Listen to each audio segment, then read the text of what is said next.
এই হাদিসটা মুখস্থ করতে হবে সবার। কি করতে হবে? বলে না, কি করতে হবে?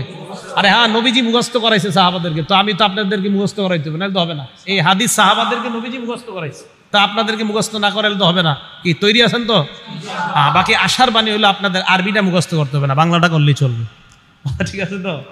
আরবিটা ওলামায়ে কেরাম ওনারা পারে, কিন্তু আপনারা যারা সাধারণ আরবিটা দরকার নেই, আপনারা বাংলাটা। এখন আগে শোনেন হাদিসটা। নবীজি বলেন সালাসাতুন উকসিমু আলাইহিন্না, 3 ব্যক্তির ব্যাপারে তোমাদেরকে আমি শপথ করব। কয় ব্যক্তি? হ্যাঁ, এটা মুখস্থ করা লাগবে না, এটা তারপরে শোনেন খালি। এরপরে নবীজি বলে এই 3 ব্যক্তির কথা বলার পর আমি তোমাদেরকে একটা হাদিস বলবো, এই হাদিসটা সবাই মুখস্থ করবা। এখন আমিও আপনাদের সামনে 3 ব্যক্তির কথা প্রথমে বলবো, এরপর একটা হাদিস বলবো, এই হাদিস সবাই মুখস্থ করতে হবে। ঠিক আছে তো ইনশাআল্লাহ? নবীজি বলেন 1 নাম্বার, মা নাকস মালু আবদিন মিন সাদাকা, সদকা করলে সম্পদ কমে না। সুবহানাল্লাহ। আল্লাহ নবী কয় আল্লাহর কসম, সদকা করলে সম্পদ কমে না। 2 নাম্বার নবী বলেন মা যুলিমা আব্দুন মাজলিমাতান ফাসবারা আলাইহা ইল্লা যাদাহুল্লাহু ইজ্জা, আল্লাহর কসম, কোন বান্দাকে যখন অত্যাচার করা হয়, জুলুম করা হয়, তার মর্যাদা আল্লাহ দিন দিন বৃদ্ধি করা হয়।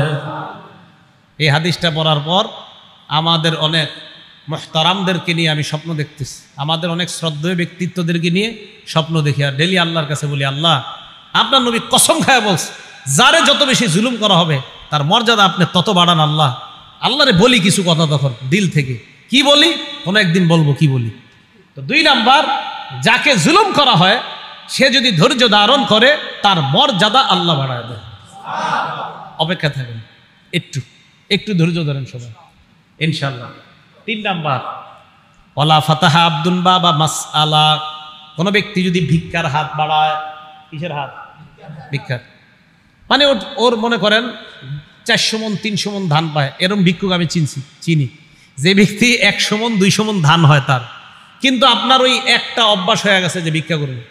তো নবীজি বলেন ইচ্ছা করে যদি কেউ ভিক্ষার হাত বাড়ায়, ওরে মরণ পর্যন্ত আল্লাহ এই হাত পাতায় থাকবে, আল্লাহ মরণ পর্যন্ত ওর অভাব অনটনের দরজা বন্ধ করবে না, কোথাও না কোথায় তার অভাব লাগায় দিবে। এই 3টা শপথ করে বলার পর নবীজি কয় এখন তোমাদেরকে একটা হাদিস বলবো, এটা মুখস্থ করো। আগে আপনাদেরকে সংক্ষেপে মুখস্থ করে হাদিসটা, পরে ব্যাখ্যা বলবো, আগে বাংলাটা মুখস্থ করেন। বলেন যাকে আল্লাহ বিদ্যা এবং সম্পদ দিয়েছে। বলেন কত? 1 নাম্বার, যাকে আল্লাহ বিদ্যা এবং সম্পদ দিয়েছে। 2 নাম্বার, যাকে আল্লাহ শুধু বিদ্যা দিয়েছে, সম্পদ দেয় নাই। বলেন 3, যাকে আল্লাহ সম্পদ দিয়েছে, বিদ্যা দেয় নাই। 4, যাকে আল্লাহ সম্পদও দেয় নাই, বিদ্যাও দেয় নাই। আচ্ছা আমি আবার বলি, আপনারা এবার মন দিয়ে শোনেন, পরে আবার জিজ্ঞাসা করলে আপনারা বলবেন। 1 নাম্বার, যাকে আল্লাহ বিদ্যা সম্পদ উভয়টা দিয়েছেন। 2 নাম্বার, যাকে আল্লাহ বিদ্যা দিয়েছেন, সম্পদ দেননি। 3 নাম্বার, যাকে আল্লাহ সম্পদ দিয়েছেন, বিদ্যা দেননি। 4 নাম্বার, যাকে আল্লাহ সম্পদও দেননি, বিদ্যাও দেননি। এবার আপনারা বলবেন, আমি আঙ্গুল তুলছি, বলেন 1 নাম্বার, 2 নাম্বার, 2 নাম্বার আপনি কি বললেন? হ্যাঁ 2 নাম্বার, যাকে আল্লাহ। 3 নাম্বার, 4 নাম্বার, মুখস্থ থাকবে সবার? মুখস্থ থাকলে এবার বিস্তারিত বলি, থাকবে তো ইনশাআল্লাহ? হ্যাঁ দেখেন, ক্বালা রাসূলুল্লাহ সাল্লাল্লাহু আলাইহি ওয়াসাল্লাম ইন্নামাদ দুনিয়া লিআরবাতি নাফার, আল্লাহ নবী বলেন দুনিয়াতে মানুষ 4 প্রকার। জোরে বলেন দুনিয়াতে মানুষ কয় প্রকার?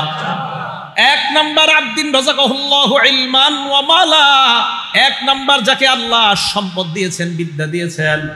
1 নাম্বার যাকে আল্লাহ সম্পদ দিয়েছেন, বিদ্যা দিয়েছেন, ফাহুয়া ইয়াত্তাকি ফীহি রাব্বা, ওই ব্যক্তি আল্লাহকে ভয় করে, কারণ তার কোরআন হাদিসের বিদ্যা আছে। কোরআন হাদিসের বিদ্যা থাকার কারণে আল্লাহকে ভয় করে। ওয়া ইয়াসিলু ফীহি রাহিমা, আল্লাহর জন্য ওই ব্যক্তি আত্মীয়তার সম্পর্ক রক্ষা করে।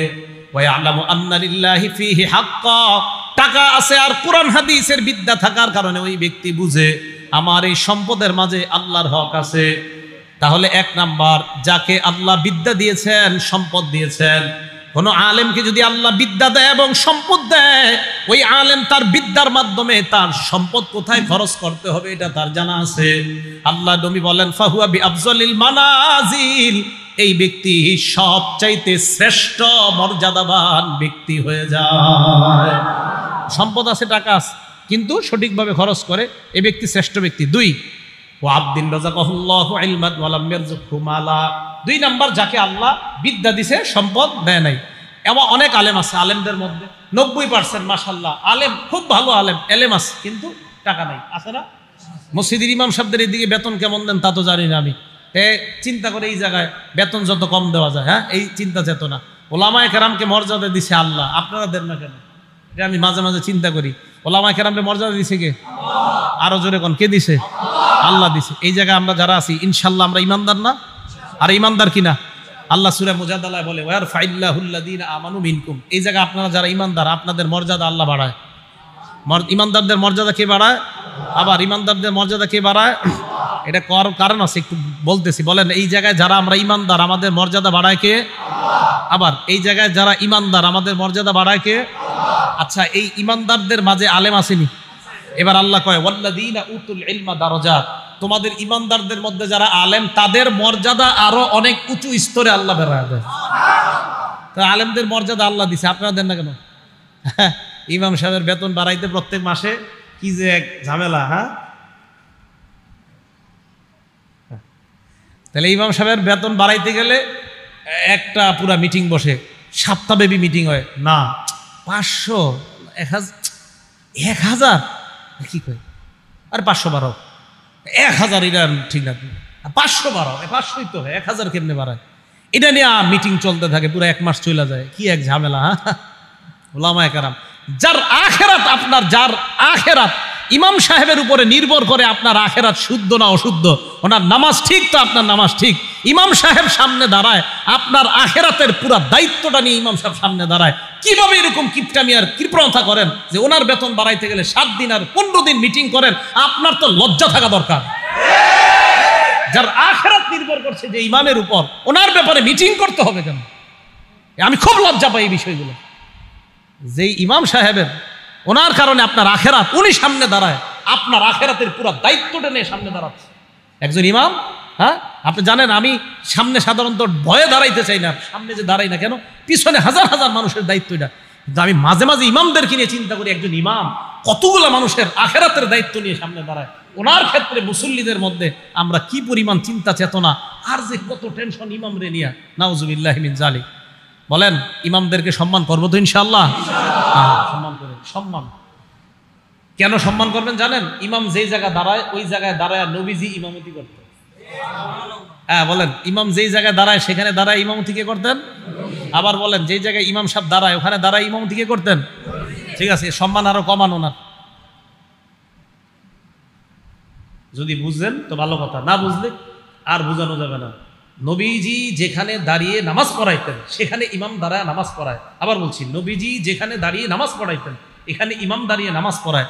তো ওনার সম্মান কিভাবে দিবেন আমি আর বুঝাইতে পারছি না, শুধু একটুকুই বললাম। যেখানে নবীজি দাঁড়িয়ে নামাজ আদায় করতেন, যেখানে নবীজি দাঁড়িয়ে সাহাবাদেরকে নামাজ পড়াইতেন, সেই জায়গাগুলোতে আল্লাহ তার নির্বাচিত বান্দাদেরকে দাঁড় করাচ্ছে, নবীওয়ালা দায়িত্বটা তার মাধ্যমে আল্লাহ পূরণ করতেছে। এখন তার সম্মান কিভাবে দিবেন আমি আর কিছু বলবো না, শুধু একটা কথা বলে গেলাম যে নবীজি যেই জায়গায় দাঁড়াইতেন সেখানে ওই ইমাম দাঁড়াচ্ছে, তার মর্যাদা কিভাবে দিবেন আপনারা চিন্তা করবেন। নবীজির মহব্বত করেন না সবাই? বুঝা যাবে করেন কিনা। আসেন, 1 নাম্বার যাকে আল্লাহ সম্পদ দিছে, বিদ্যা দিছে, মনে আছে তো? 2 নাম্বার ওলামায়ে কেরাম, এলেম আছে, সম্পদ নাই। এলেম আছে, সম্পদ নাই। তো উনি চিন্তা করে, আল্লাহ আমার যদি সম্পদ থাকতো, লাবিল তো মিসলা আমালি ফুলান, আমিও তার মতো দান করতাম। আমার সম্পদ নাই তাই আমি দান করি না, যদি থাকতো আমি তার মতো দান করতাম। আল্লাহ নবী বলেন ফাজরুহুমা সাওয়া, প্রথম ব্যক্তি যেমন দুনিয়ার শ্রেষ্ঠ বান্দা, দ্বিতীয় ব্যক্তিও আল্লাহর কাছে ওই প্রথম ব্যক্তির মতো শ্রেষ্ঠ হয়ে যায়। দ্বিতীয় জনে টাকা পয়সা দান না করে প্রথম জনের মতোই নিয়ত। এবার 3 নাম্বার কে জানি? যাকে আল্লাহ সম্পদ দিছে, বিদ্যা দেয় নাই। ও আবদিন রাযাকাহুল্লাহু মালাম নালাম ইয়ারযুকহু ইলমা, যাকে আল্লাহ সম্পদ দিয়েছে বিদ্যা দেয় নাই। এই ব্যক্তি এবার সম্পদ কি করে, ফাহুয়া ইয়াখবিতু ফি মালিহি, তার সম্পদ যেমনি ইচ্ছে এমনি খরচ করে। ভারত পাকিস্তানের খেলার সময় 1 কোটি টাকা বাজি নেয়, জুয়া খেলে, টাস খেলে, ইত্যাদি খেলার মধ্যে তার টাকা নষ্ট করে। আলেমদের কাছে মাসালা জিজ্ঞাসা করে না, টাকা যেমনি মন চায় এইভাবে খরচ করে। আল্লাহ নবী বলেন ফাহুয়া বিআখবাসিল মানাজিল, এই লোকটা সবচেয়ে নিকৃষ্ট, বলেন নাউজুবিল্লাহ। 4 নাম্বার, যাকে আল্লাহ সম্পদ দেয় নাই, বিদ্যা দেয় নাই, পোড়া কপাল, সম্পদ নাই, বিদ্যাও নাই, এই ব্যক্তি নিয়ত করে আমার যদি টাকা থাকতো লামিন তুমি ইস্তামালি ফুলান, ওই ব্যক্তির মতো আমিও 42 ইঞ্চি একটা ডিবি কিনতাম। নিয়ত করে, টাকা নাই কিন্তু নিয়ত করে, আরে আজকে আমার থাকলে বুঝাই দিতাম, আপনি এই শোরুম থেকে টিভিটা নিতেছেন, আমার থাকলে আমিও বুঝাইতাম। এর এইরকম নিয়ত। নবীজি বলেন ফাবিজরুহুমা সাওয়া, শের 2 জনের মাকাম এক, শের 2 জনের মাকাম এক। শের 2 জন নিকৃষ্ট বান্দা, প্রথম 2 জন উৎকৃষ্ট বান্দা, শেষ 2 জন নিকৃষ্ট বান্দা। সবার মনে থাকবে তো এটা? তাহলে এটা নবী সব সাহাবাদেরকে মুখস্থ করাইছে এই হাদিসটা।